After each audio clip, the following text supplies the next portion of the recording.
Je prends mon sac et je jette quelque chose à habiller dedans. La casquette sur la tête, j'ai vraiment pas besoin de grand chose pour ne pas rester stocké. Je vais aller voyager. C'est une bonne possibilité d'ouvrir son esprit et comprendre la vie. C'est une bonne possibilité d'ouvrir son esprit et comprendre la vie, et comprendre la vie. Voyage, en moi j'ai beaucoup appris. Oh ouais, j'ai beaucoup compris. Voyage, de voyager ça m'a ouvert l'esprit. Ça m'a montré des autres façons de vie. Voyage, malheureusement ce droit est limité. Tu savais que ce droit est limité. Voyage, donc les frontières on va les dépasser. La liberté pour tout le monde on veut gagner. Voyage, je vais partir en Afrique. Voyage, du Maroc au Mozambique. Voyage, je vais traverser l'Atlantique. Voyage, en direction côte asiatique. Voyage, je vais traverser la mer profonde. Voyage, jamais stopper, non, la terre est ronde. Voyage, j'aimerais bien faire le tour du monde. Voyage, je n'hésite pas une seconde. Voyage, en moi j'ai beaucoup appris. Oh ouais, j'ai beaucoup compris. Voyage, de voyager ça m'a ouvert l'esprit. Ça m'a montré des autres façons de vie. Voyage, malheureusement ce droit est limité. Tu savais que ce droit est limité. Voyage, donc les frontières on va les dépasser. La liberté pour tout le monde on veut gagner. Voyager c'est la meilleure fac, tu n'as pas besoin de bac. Tu apprends des autres, tu tires les plans sans confiance et arnaque. Y'a pas de nom, pas de claque, pas de danger qu'on te sac. Les livres sont des expériences, le mouvement jamais te plaque. La montre fait des sagas, donc il faut qu'on attaque. L'inconnu je sais que c'est un privilège que j'en baca. Les frontières je les craque, je m'en fous des coups de matraque. Pour tout le monde et le droit des suffilés, je me bats et frappe. C'est pas facile de parler du monde, des autres cultures et des régions quand tu les as pas vues. De mieux comprendre ce qui se passe autour de nous. Ce besoin est en toi et en moi et en toi et en moi. Home, jo espero que almenys un títol sí que puga estar bé, podria estar bé. No sé si l'Eurocup o la Copa del Rei. I a Lliga pensé que estarà difícil, el Madrid i el Barça com sempre, però un segon, un tercer a la Lliga regular i en els semifinals de playoff sí que podrien ser factibles.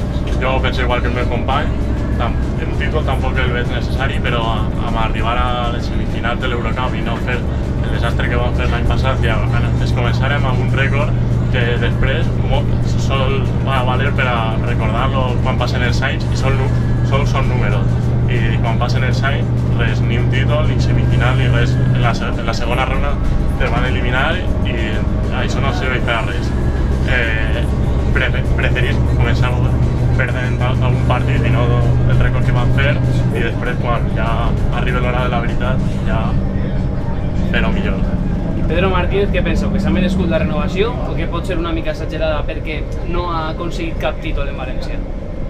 No, a veure, el que ha fet l'ha fet bé, jo penso que sí que és merescuda, però tampoc hi ha motius per a criticar-ho, no? Se l'ha guanyat, no? Se l'ha guanyat. Sí, l'ambient del vestuari i tot això semblava molt bo al llarg de la temporada, no van aconseguir els objectius jo crec, però a veure si aquesta temporada anem millor. Jo confio en aquesta plantilla, amb els nous fitxatges que hem fet i tot això, jo crec que podem donar un pas avant.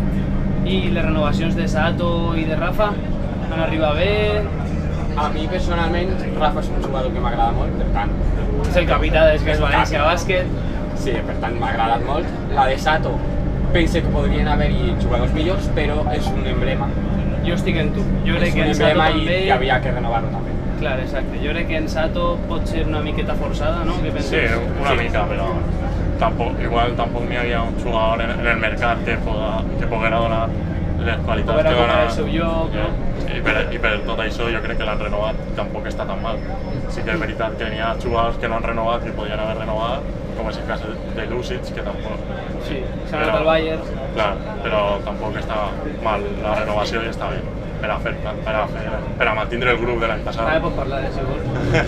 Que vulguis, I, bueno, un poquet, jo crec que en els fitxatges que han fet este any, en Oriola, en Sastre, jo crec que s'ha un poquet de joventut, no?, a l'equip, de tanta gent major i un poquet d'aquest ideal d'experiència, s'ha convertit un poquet en ganes de jugar. L'altre dia Oriola va fer un partidàs en Castelló. Què penseu sobre això? La rejoventut, no?, d'aquest nou València Bàsquet. Jo el veig molt bé per a tindre els jugadors de futur i tot això, i a més, mesclat amb l'experiència dels Rafa, Sanem i tots això, estos, pot ser una bona combinació. Jo penso que el fitxatge, la veritat, està molt bé i és una plantilla molt equilibrada i podem fer coses molt importants al llarg d'aquesta temporada, així que jo confio. I ara anem a la presentació de Jankovic a veure com és el xaval. I això volia acabar, un últim missatge per a València Bàsquet, que s'ha portat de puta mare, posant este bus, en tauletes i tot, pareixem ja jugador d'ACB, No, ja. Això, un missatge per a València Bàsquet, per com s'ha curat. Moltes gràcies per l'oportunitat de viatjar amb el seu bus i tot un detall que posaren precisament el bus per anar aquí a la presentació del jugador. Bueno, jo penso igual que el meu company, agrair aquest detall i tots el que tenen el València Bàsquet, perquè les redes socials i tot això són, jo crec, el club de València que més fa, més activitats fa, amb l'altra part Taronja, que també van participar i tot això, així que moltes gràcies per tot i a continuar així.